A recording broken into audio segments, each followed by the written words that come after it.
and I'll speak about our new president. I think that we are likely to see some real changes from the Biden period.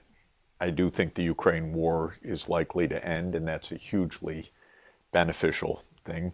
I think there's actually more likely to be peace in the Middle East and between the US and China than was true of the Biden administration. Trump believes in going it alone, but he's not especially warlike. He doesn't like international rules. He doesn't like the UN. He has pulled out the first day the U.S. from the Paris Climate Agreement and from the World Health Organization. This is part of the Trump idea that any global rules are a constraint on American freedom and sovereignty. I don't agree with this. I think countries agree together to do things for a reason because it's mutually beneficial. But in the Trump ideology, agreements with other countries is just a constraint on your own action. So he believes in unilateralism, but he doesn't especially believe in war.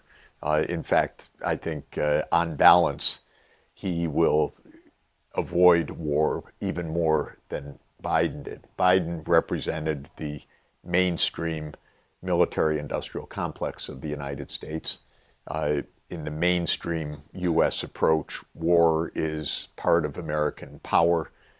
For Trump, I think tariffs, threats, embargoes, isolation, other things are more the arsenal that he likes.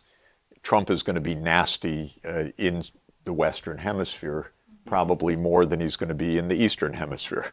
So I'd be more worried today in Canada or Mexico than in China. Let's put it that way.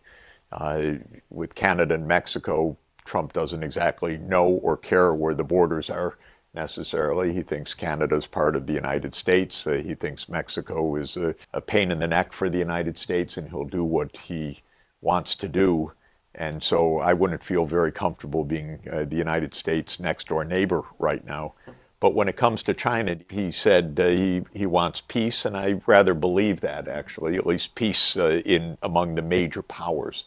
I think the other thing to say about Trump is he believes that the United States is exceptional, and he believes that the big powers are different from all the rest of the world.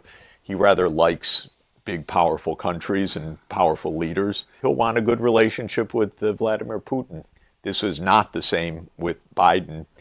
Maybe also Biden's health or status, we don't know, prevented diplomacy, but Biden was completely uninterested in normal diplomacy among leaders. Trump is much more interested. I think it's a pretty benign start. Nothing surprising, if anything, less antagonistic than one might have expected.